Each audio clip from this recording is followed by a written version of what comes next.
Hey everyone, this is Yen, and I want to welcome you to the Wholesome Dad channel. Thanks for stopping by. Now, this video here today is actually a part 2 to a previous video that I just published on the benefits and reasons to have discipline, or more precisely, self-discipline in your life. Now, if you haven't seen that video, you can always check that out by either searching my YouTube channel or clicking that little card up above. But since you're here anyway, why don't we look at the topic of today? Now, these 15 habits that I have laid out today are not necessarily an end all. There's all sorts of different things you can do, but maybe 1 or 2 of them might help you get on the path and start the journey of having discipline in a specific area. So I encourage you to hang on and check them out, put them into practice as well as not just learning information, but actually applying it. I think that's a very apt thing that we can do today. So without further ado, let me do a little quick costume change as I get back into this video that I already recorded last week. So number 1, set clear objectives. Define what your short-term and your long-term objectives are. Now, some people are goal setters, some people are not, but the idea is have an objective. What do you want in that specific area? Like we mentioned earlier, okay, is it weight loss? Is it reading more? Is it spending more time with your family? Is it conquering anger and having a better response? Is it being a clear communicator? What area do you want to be more disciplined at? Not wasting time, you have to set an objective, write it down on a piece of paper, make a note on your telephone, or who uses a telephone anymore? Make a note on your cell phone. If you're going to use your cell phone, put something in there, put a reminder every day, drink 5 glasses of water every morning, exercise 20 minutes, whatever it might be, but put little keys and clues that will help you set clear objectives to get you started. Number 2, prioritize your tasks. So identify what the most important task is for the day and prioritize them. Set that as your number 1 goal. I read a book called Eat That Frog. It was really, really interesting. And it was about, a guide to solving or eliminating procrastination in your life. I always thought I was pretty disciplined as a person. I didn't think I was lazy or procrastinated much, but as I read it, I realized, man, I do procrastinate. And I still have the book on my shelf because I still reread it every couple years or so, just to remind myself that, man, I just need to do that a little bit more. And the concept of Eat That Frog was, you have a million things to do in one day. And in fact, you probably only have a few major decisions to make or to tackle. Well, guess what? If you every morning went out to the field or to the lake, I live by a lake here, and found the biggest, ugliest, juiciest frog or toad out there that was just ugly, and you took that thing, took a bite out of that thing and you ate that first, okay? I guarantee every other problem during the day later on would be much sweeter than that frog that you had to eat in the morning. That's the whole principle behind the thing. So you tackle the hairiest, ugliest goal that you have first, and you tackle that full force. So maybe when you get to work, you got a big project you got to do, start that thing. If you got an essay you got to write and you're putting it off, sit down in the morning, get yourself a cup of coffee or tea or whatever is your thing, and just start writing, start hammering that thing out. If your workout is your big, fat, hairy goal, okay, or is that big frog, work out first, and then later on, that'll trigger the events for the rest of the day. And by the way, that's actually my thing. I don't like working out. I hate working out. In fact, I don't like exercise, but I always like the feeling after. I don't know about you, but that's me. And then as soon as I'm like, oh, I got to go over there. But once I get started, man, that fuels my whole day. Like I feel like I can conquer anything after I do that silly 20-minute workout. But that's what it takes. You got to get started. So prioritize your task. I recently read a book by Jordan Peterson. He writes, the Rules for Life book is really, really interesting. And one of the ones he says is make your bed. And that's such a strange thing to say, but it's so deep, in fact. Just start with something. Now, making your bed may not be eating your frog, okay? But it's a task on a process that you set a goal, you accomplished it. You set the next thing, you accomplished it. And it's amazing how just making your bed in the morning can start the path to accomplishing tasks, creating a disciplined life. And that's how it is, okay? Number 3, create a routine. I mentioned this earlier and how I do it for myself, but, establish a daily or weekly routine. Now it can bend, you go on vacation, you do things. Listen, we all get that. Okay. Life happens, but consistency can help build discipline over time. So if you have a routine, if you do the same thing, if you want to read more, okay, well, take that book and put it by your nightstand, and then or put the book where the first place you go in the morning. You set up your coffee machine the night before or whatever it might be. Get your cup out, get your thing out, put the book right there. So why? Because it creates a pattern that when you start it, you go, oh, I get my coffee and I get my book, and you prepare the area that you're going to be doing this in so that you can have more success because you're consistent at it. Okay. Number 4, break tasks into smaller steps. Now, don't tell my daughter I said this here, but people have said this before. How do you eat an elephant? My daughter loves elephants, so don't tell her. Okay. But how do you eat an elephant? One bite at a time. Right. So, sorry, hon, if you ever watch this video, daddy loves you and he loves elephants and they're the most pretty thing in the world. Okay. Back to the video here. The idea though is break up big things into small tasks, because every little task you accomplish, you go, oh, I did it. So I'll give you a great example for making this video. First step, I got to turn the camera on. Second step, set the focus. Third step, turn on the lights. Fourth step, and it's funny because that's exactly what I did today, and even was make a coffee, get you some bubble water, some buble water, turn your phone off, turn off all the applications, turn off all the reminders, ask my wife, hey, honey, can you watch the kids for a few minutes, an hour, so that I can get this recording done. And she was super on board with it. Make sure you get the lights set, everything. And then now everything's set. And I was like, man, I'm already halfway done. I just have to hit record. And then I just have to monitor the audio and make sure that everything's being recorded correctly. And then just speak into the camera and speak from your heart. You don't have to follow a script or whatever, just do what you do. And then you realize, man, it's actually, I'm being really real-time honest right now with you.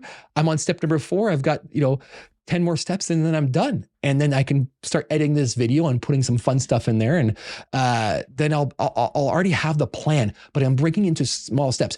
If I just say, make a video, it's like, it's a big task. So break things into small steps. Okay. 5, use time management techniques. Some people have different techniques they use. Now, I've done a little bit of this. There's experts on this if you read books on time management, but there's some of the ideas of like the Pomodoro technique that I've used before. I thought it was pretty helpful, where you focus for 25 minutes and then you take a 5-minute break. And then you focus for 25 minutes and you take a 5-minute break. So find intervals, but block out time to do the thing you need to do. If you just say, oh, I'll get to it, reading a book, I'll get to it at the end of the day. You're going to be too tired. You're not going to want to do it. So block out time in the morning. I can't get up in the morning and exercise if I wake up at 6:30, I can't exercise, then wake up at 6 or 5:45. And now you just gained time, right? Didn't really gain time. You've managed your time better. That's the thing. Number 6, stay organized and avoid distractions. Identify the common distractions to help eliminate them from you accomplishing that task in that discipline that you're trying to work on. So this might involve turning off notifications on your phone, finding a quiet workspace, setting boundaries with others. I read the Bible and I love the wisdom that it gives behind it. And one of the things that the disciples, are constantly asking Jesus, about prayer and how do you pray and when to pray and do things like that. And, Jesus says, if you want to pray, go in your closet and say your prayer before God. It doesn't have to be lavish, doesn't have to be big. And there's principles like this in scripture, but that's so true. Why? Because in your little closet is a place where there's no distraction. It's just you and God. And who cares who's looking? Who cares if what's going on? Just get it done and prioritize it and put those distractions away, because they will stop you. They will distract you. That's the whole point. Distract you from discipline. That's what distractions do. Number 7, develop self-control. So self-control is kind of one of those things that's not talked about a lot today, because now it's just do as you please, do whatever feels good, right? It's gratification, self-gratifications. But now, even the chemistry and the biology is showing that delayed gratification is a lot better for you, right? And this is just obvious. This is ancient wisdom. Everybody knows, and everybody is always taught from the dawn of mankind that good things take time, take hard work, they take dedication, they take sacrifice for you to have a positive result. And nothing happens overnight of good. It takes a lot of time, a lot of effort. A good marriage that lasts a lifetime takes a whole lot of work. Okay. Kids that are trained and raised up to be honorable citizens take a whole lot of work. You can't just sit them in front of a TV. You can't just send them off to some school and hope that their teacher teaches them. It's your responsibility, mom and dad, to raise these children. You are the caregiver for these people that God has given you. Okay. You can't outsource that. The second you outsource it, you lose control. Okay. The second you outsource it, then you lose that innate responsibility that you have to give to that other person. So you have to have that self-control. Sometimes I purposely do hard things. And that's so I can build self-controlled routines, okay? I'm trying to make myself uncomfortable, not as self-flagellation, okay? But it's just to train your mind to do hard things that are uncomfortable and delay things just a little bit longer, just a little bit. The reason why is it's helping you develop that self-control. All right, so this is kind of embarrassing, but I was editing the video and I realized I went from point 7 to point 9 without ever discussing point 8. Point number 8 was set deadlines. Now, I know a lot of times we have a difficulty with this. I know I do, because you want to have the freedom and you think if, the more time I have, the better quality product or end result I'll have. But setting deadlines does help give us that slight motivation we need in order to finalize or put concrete the idea that we have in our mind of whatever we're trying to accomplish at the time. I mentioned earlier about that book, Eat That Frog, about procrastination. And a lot of times if you procrastinate until that deadline, then you might cram at the end, right? We've experienced this when doing high school or college or university, and it doesn't always produce your best work. So if you learn how to not procrastinate and you set a deadline, it can help pave the way while you're also taking little chunks at a time, right? To meet whatever that goal or that end result might be. Now, I was reading a really good book called The Practice by Seth Goden, and I really encourage it because he gives some really quick tips on everything we're talking about in this video, in fact. And he mentions deadlines create a sense of urgency that focuses our effort and pushes us to do the work. It takes us micro steps of doing the work consistently towards that deadline so that we can reach that end result. It's also a work in progress too. So we can have some things that are work in progress, but we should set some sort of a point where we say, by this point, I should have done X, Y, or Z. And it's probably also a good idea for us to reflect on that when we get to that point. Why didn't I meet this deadline? Okay, what could have I done better? But at least it gives you time to think about the path that you're taking and why you're doing what you're doing. So now we're going to go ahead and go back to where I was before. So future me is saying goodbye to past me. Number 9, stay accountable. So share your goals, not with everybody in the world. Okay. There's a danger. I read something about this. One of the secrets to life is don't tell everybody everything you're doing. Okay. So now I'm telling you some things that I'm doing. So, all right. But share your goals with maybe your closest loved ones. Like for me, it's my wife. Okay. Sometimes you share your goals with people. So I told my daughter, bless her little heart, the one who loves elephants. One of the things that motivated me once was, we were watching a cartoon show, okay? And this show is called Peppa Pig. You might have seen it before. Actually, we don't really watch it anymore, but we watched a couple episodes. And so Peppa Pig's dad is kind of rotund, okay? And I remember I was sitting down and watching it, and then she kind of looked at me, and then she looked at Peppa Pig's dad and looked at me, and she's like, "Hey, Daddy, your belly is kind of like Peppa Pig's dad." And I was like, "Oh, yeah, that's so true, honey." dying inside. So now my daughter comes up to me and says, Daddy, did you work out today? I'm like, yeah. She's like, I can tell you don't look like Peppa Pig's dad anymore. And I'm like, that's right. Daddy's getting ripped. But set those boundaries and stay accountable to each other. Number 10 is reward yourself. Now, didn't say reward yourself with ice cream at 10 o'clock at night because you lost a bunch of weight. Okay, not that, but find something that can reward yourself. Now, reward systems don't always work 100%, meaning like if I do this, I'll get that.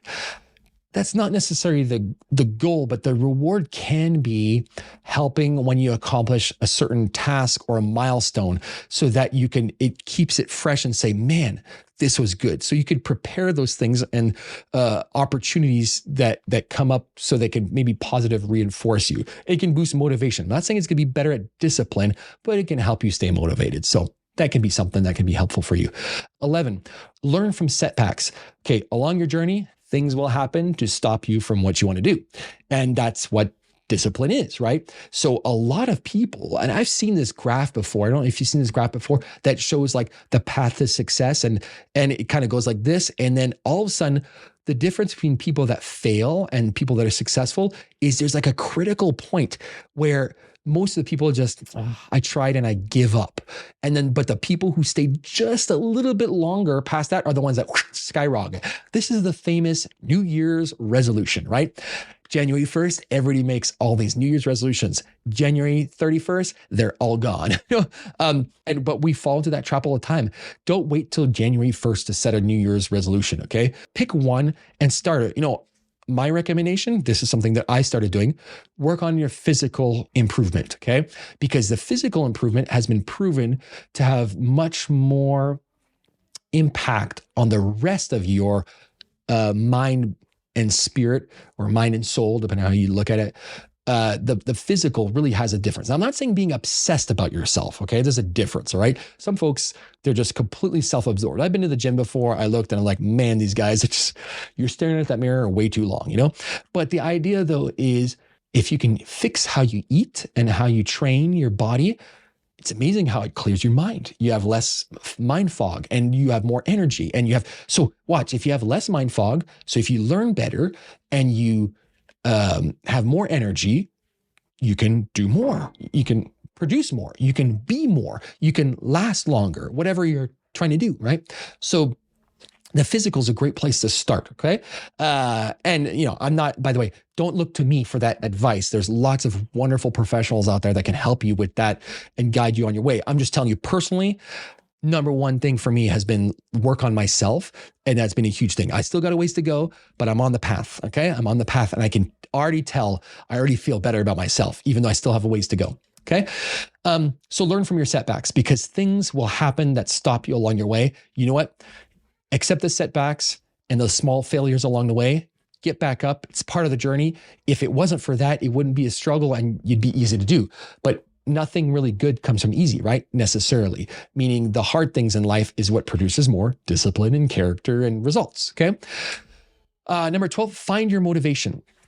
Now, we talked about motivation a little bit, the difference between motivation and discipline, right? Motivations are like the little fuel that that starts you, ignites the engine, but the discipline is what keeps you going, right? And the self-control. But, you have to understand, though, not the motivation of what you're looking for, but the why. Why are you doing this? And that's something you have to really think about. And I can't answer that question for you. It has to be deeper than just, I want to lose weight because I feel fat. That might be helpful, but there's got to be a why behind it, because one day you're going to feel lazy and you're just going to eat the ice cream and eat the pizza and watch Netflix all night. And then that feeling is not going to be enough motivation for you to get back. And because the next morning you're going to go, it doesn't work anyway. Look at me, look, I failed. So you have to have a stronger why to the reason why you're doing a specific thing. So you got to search for the why is the thing that you need that discipline for. 13, practice self-care. Now, I'm not saying self-obsession, okay, or self-absorption, but you got to take care of your physical and your mental health. So you cannot just stay all night, watching TV, playing video games, whatever, as a man. Not saying that you can't do those things once in a while, but like we check out our brain all the time, and you got to stay sharp on those things that you want to do. So a healthy mind and body are much more capable of maintaining discipline. Discipline normally falls because you're tired, you've got anxiety, in areas of your life. So you want to maintain that by taking care of yourself. So you really have to find what works for you, but you know what you need. Okay. You know what you need. You know that you need more sleep. You know that you need to eat better. You know that you need to, so just do these things, and that'll help you be more disciplined. 14, continuous learning. Keep learning and improving yourself. So if there's an area that you're struggling with, read as much as you can about it, but be careful about this, because I know about, like, in my own life, you want to become better at this. So I wanted to, for about 5 or 6 years, I've been reading all the books on health, eating right, exercising, reading books by different people and different characters, and watching YouTube videos on, you study all the different things, but meanwhile, you're not doing it. Yeah. So learning is great, but apply what you're learning. So if you're learning a new skill, I don't know what it is, woodworking or something like that. Well, guess what? Go get yourself some wood and build something. Doesn't matter what it is, just build anything, but apply what you're doing. If you're learning about auto mechanics and you're like, I want to change my tire or my brake. Well, you can watch a bunch of videos, but go by yourself, change your oil, do something to start that. These are skills. Okay. I'm not, this topic we're talking about today is much deeper than just acquiring skills, but these are important steps for you to have more discipline in your life. If it's something that you're struggling with, communication, anger management, you can read millions of books on anger management, but you have to actually get guidance and wisdom from other people. You have to apply it. And in situations that you find that issue in your life, that lack of patience or understanding or whatever it might be, that's when you put into place things that'll help you conquer those instabilities in your emotional behaviors. So it's good to read and learn, but also learn to apply and practice the things that you're reading as well. And then 15, here's something I'm not the best at. I've really been trying to do this, and I've read a lot that people that keep a journal really help them maintain track of progress. Now, I track what I do and I write down some thoughts, but I'm not consistent. So maybe that's an area I need to be more disciplined in. And that's probably something I need to do. So I'm going to have to think about my why for that. But I do like writing a lot. And in the morning, sometimes I write some things down. This is just me, okay? I have a prayer journal. So I write down things that I'm concerned with, that I want to talk to God about, that I want to talk to my wife about, things that I pray for. I do that, so I write those things down, but maybe I need more of a life journal. But I know that when I've written down my goals, that's something I write down, or I put on a board of things that I want to accomplish. And it's helped me to analyze where I'm going and what are the steps I'm taking to get to that point. Okay. So that's it. Those are the 15 points that I wanted to share with you, along with some of the other things. So remember that, first of all, building discipline, it's going to take time and effort. Be patient with yourself. Don't expect instant results. You're in it for the marathon. It's not a quick race. The way to the path to discipline is consistency. Pick a few things, pick one, pick two, maybe three areas that you say, I'm going to do this. And I challenge you, as I'm challenging myself right now, to really, really focus on that in the next several months and start something and maintain that path of consistency so that we can have a more wholesome and a more disciplined life. All right, so to wrap up the video, I'm just curious. I gave you about 15 strategies that some of them I've used in my own life. Some of them I read from other authors of discipline and people that have worked on this field for years. But if there's some strategy that you've used that's really worked for you, or maybe some tip or advice that you could give, go ahead and put that in the comments below. As always, I encourage you to like this video and subscribe to it. This will help me know how many people are interested in getting more content like this. I have 3 other scripts I'm working on right now. And with that, I'll leave you with this wholesome quote by Ralph Waldo Emerson that I think perfectly sums up what we looked at today. Sow a thought, and you reap an action. Sow an act, and you reap a habit. Sow a habit and you reap a character. Sow a character and you reap a destiny. Stay wholesome, stay true. Have a great rest of your day. Thanks for watching.